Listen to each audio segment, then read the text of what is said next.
Good morning, you are watching A News. I'm Katie Wilson, here are the top stories. British Prime Minister Keir Starmer says he is ready to deploy UK troops in Ukraine. Humanitarian crisis is deepening in Congo as M23 rebels have advanced into Bukavu. Thousands attend a pro-democracy rally in Berlin as federal election nears.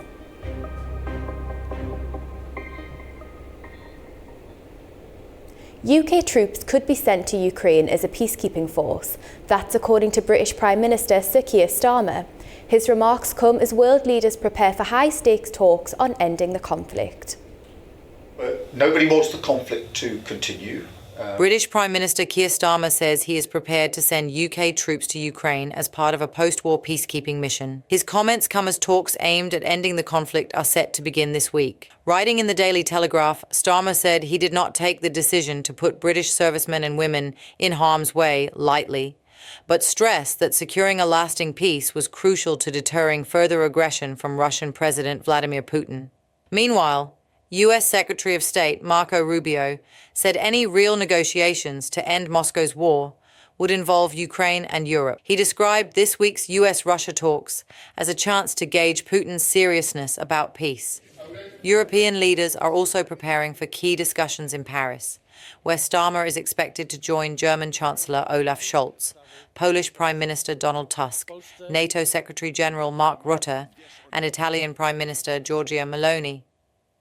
French President Emmanuel Macron called the meeting to coordinate support for Ukraine. These developments follow a move by US President Donald Trump, who stunned European allies last week by announcing he had spoken with Putin about launching a peace process without consulting NATO or Ukraine. His Ukraine envoy, Keith Kellogg, later suggested that Kiev and European leaders might not have a seat at the negotiating table. France will host European leaders, including Britain's Prime Minister, on Monday for an emergency summit on the war in Ukraine. The hastily arranged meeting comes after US officials suggested Europe would have no role in talks on ending the conflict.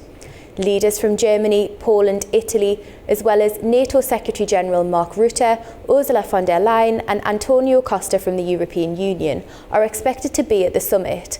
Several countries were unhappy that the meeting was only for selected leaders and not a full European Union summit.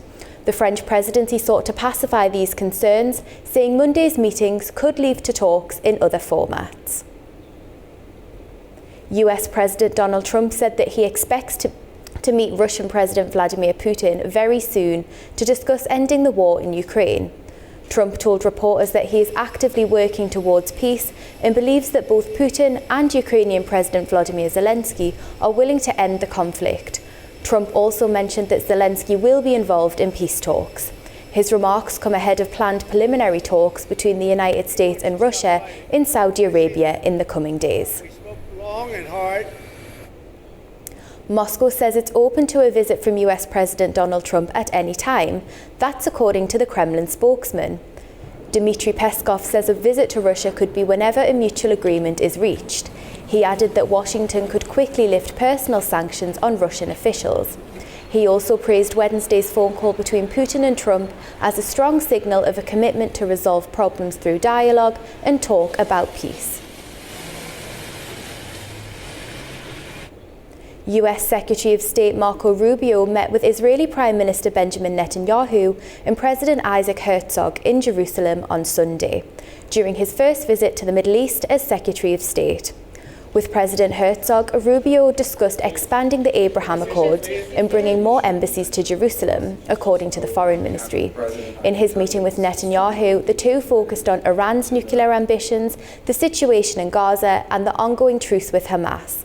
Netanyahu expressed gratitude for the US's strong support of Israel's policies in Gaza, especially as the fragile ceasefire with Hamas holds after 15 months of conflict. Today, Secretary Rubio and I had a very productive discussion with our staffs on a number of issues. None of them are more important than Iran. Israel and America stand shoulder to shoulder in countering the threat of Iran. We agreed that the Ayatollahs must not have nuclear weapons. And we also agreed that Iran's aggression in the region has to be rolled back. The common theme in all of these challenges is Iran. It is the single greatest source of instability in the region. Behind every terrorist group, behind every act of violence, behind every destabilizing activity, behind everything that threatens peace and stability for the millions of people who call this region home, is Iran. And by Iran, I mean the Ayatollahs. By Iran, I mean its regime. A regime who, by the way, its people don't support. The people of Iran are victims of that regime. Hamas is willing to hand over the control of the Gaza Strip to the Palestinian National Authority, according to Sky News Arabia. The group's only condition is that existing employees either keep their positions under the new administration or receive retirement with secured salaries. Sky News Arabia reports that Hamas made this decision under substantial pressure from Egypt. Over to the Democratic Republic of Congo, where M23 rebels and witnesses say the group has advanced into Bukavu. However, there's no confirmation from the Congolese government that the M23 rebels had full control of the city. The M23 rebels say they've taken a second city in eastern Congo. Bukavu residents say they have seen rebels passing through central districts with no sign of opposition. While the situation appears largely calm, verified footage showed smoke rising from the city's central prison, according to Reuters. Officials say the Congolese troops have withdrawn from that area to avoid fighting in densely populated places. Since capturing Goma in late January, the rebels were focused on taking over the key commercial center. We want the authorities who are now in the city to help us with our security. Here in Bukavu, we have a serious problem with these young children who have already taken up arms. They are shooting in the neighborhoods, preventing people from going to work. We ask the authorities in the city to take these children, not to kill them, but just to take away their weapons so that every citizen can go about their daily activities as usual. The rebels' rapid advance this year has raised fears of a regional conflict. These concerns are linked to old disputes over power, identity and resources dating back to the 1990s Rwandan genocide. The Democratic Republic of Congo is a leading producer of cobalt and is a significant copper exporter. It faces growing fears of how the conflict might impact its vital mineral exports. The humanitarian crisis in Eastern Democratic Republic of Congo is worsening after M23 rebels seized key areas, including Kavumu Airport near Bukavu. Aid workers warn that access to vital supplies has been severely disrupted. Humanitarian situation in Congo remains tense after M23 rebels advanced into the second largest city, Bukavu, local media says. They also have taken control of Kavumu Airport, a key hub for humanitarian and military operations, worsening the already dire situation in eastern DRC. The fighting has forced thousands to flee, while hospitals struggle to cope with the influx of wounded. Humanitarian organizations are facing major challenges in delivering aid. The big hindrance at the moment is the access into Goma. As I mentioned, the airport is not yet open, and therefore it's difficult to bring in stocks. Many organizations lost their stocks to looting and have not been able to replenish. At Kaishero Hospital in Goma, medical staff are overwhelmed. Supplies are running out, and doctors are working around the clock to treat the injured. In just 7 days, we treated 477 injured individuals. Our first challenge was that hospital staff worked continuously, some for up to 72 hours straight, to better serve the wounded. Our second challenge is that our supplies, including medications, have run out. With over 110,000 displaced and thousands injured, the humanitarian situation remains critical. As regional tensions rise, international organizations are calling for urgent action to restore stability. The death toll after a stampede at New Delhi's railway station has risen to at least 20. The incident occurred as passengers rushed for trains to the Mahakumbh festival. A deadly stampede at New Delhi's main railway station has resulted in the deaths of at least 20 people and left many injured. The tragic incident occurred around 8 p.m. local time on 2 platforms as passengers eagerly awaited trains bound for Prayagraj, the city hosting the Maha Kumbh Hindu festival.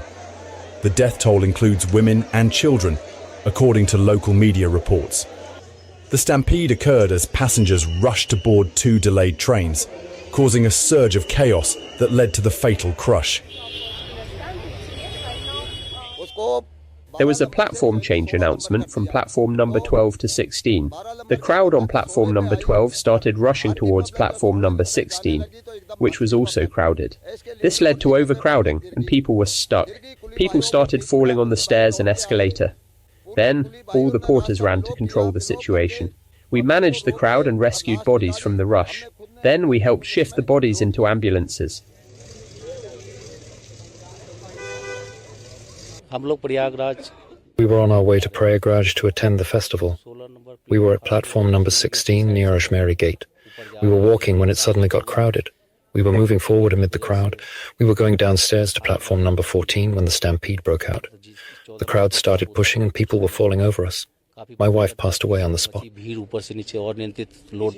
Indian Prime Minister Narendra Modi, along with several federal ministers, expressed condolences and confirmed the incident via posts on social media. However, they refrained from providing specific details about the number of casualties.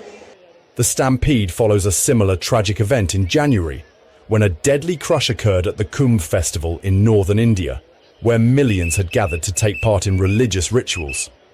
The incident has raised further concerns about crowd control and safety measures at major public events in India.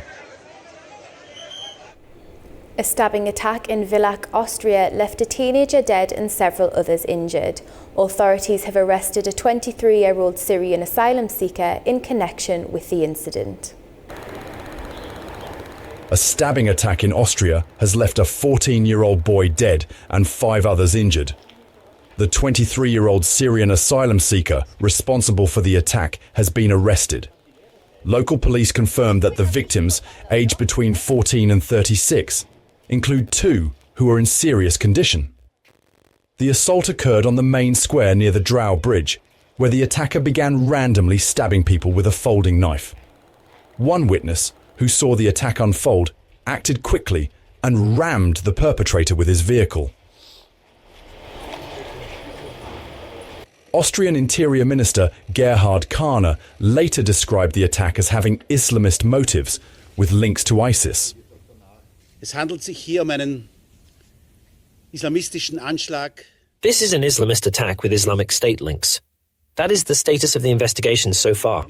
An Islamist attack with ISIS links by an attacker who, according to the status of the investigations, was obviously radicalized online.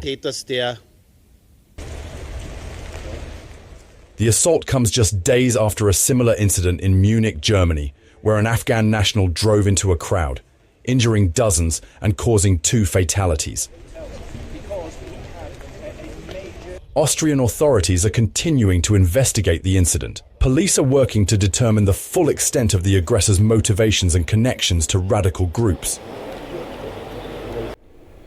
Around 30,000 protesters took to the streets of Berlin on Sunday against the popularity of the far-right AfD party.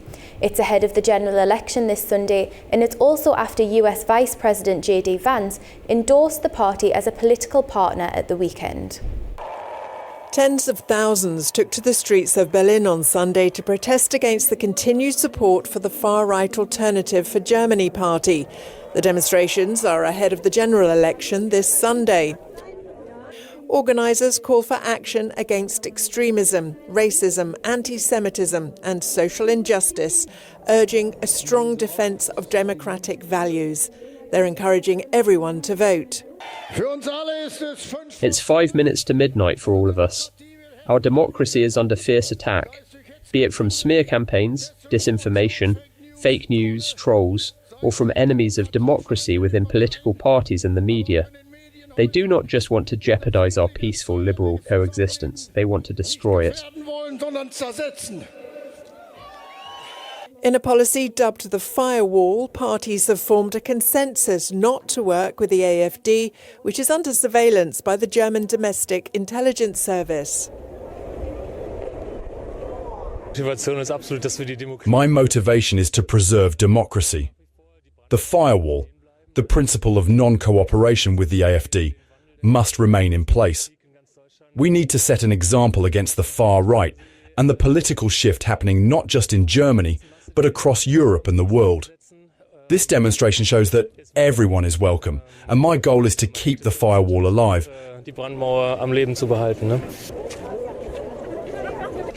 I find it absolutely worrying that racism and right-wing narratives are becoming the norm. It goes completely against my values, my humanity, and the empathy we should all have. Every person counts, and no person is illegal. That's why I'm here. Why I take to the streets as often as I can. I have a voice. We all have a voice. The rally comes after US Vice President J.D. Vance's call for the country to reconsider its stance on working with far-right parties after he met with AfD on Saturday. The spokesperson for AfD leader Alice Weidel confirmed the meeting, saying the two met at Vance's hotel for about 30 minutes and discussed the Ukraine war, German domestic policy and freedom of speech.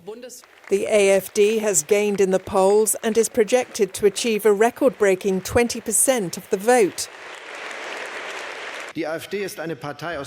German Chancellor Olaf Scholz defended the German political party's decision to not work with the AfD, pointing out its links to Nazism. The Conservative Christian Democratic Union Party and the Christian Social Union is expected to lead the election. Heavy rains and dangerous floods struck the southeast United States, with at least 6 fatalities reported in Kentucky. Dozens of highways were flooded and some residents were stranded.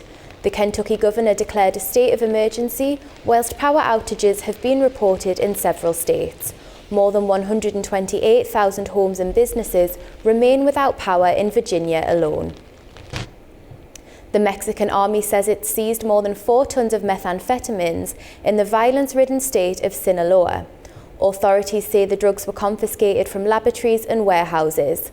Pressure from the United States on Mexico to curb drug trafficking has intensified since the start of US President Donald Trump's administration, with Trump threatening to impose tariffs if the situation was not brought under control.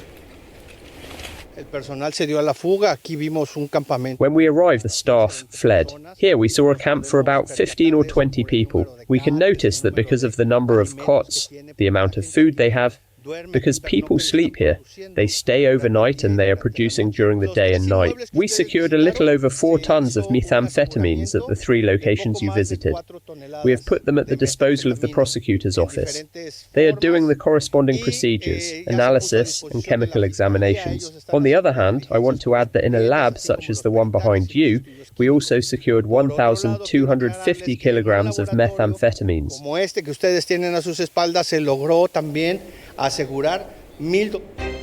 We're done for now, but don't go far. Stay tuned for more and have a wonderful morning.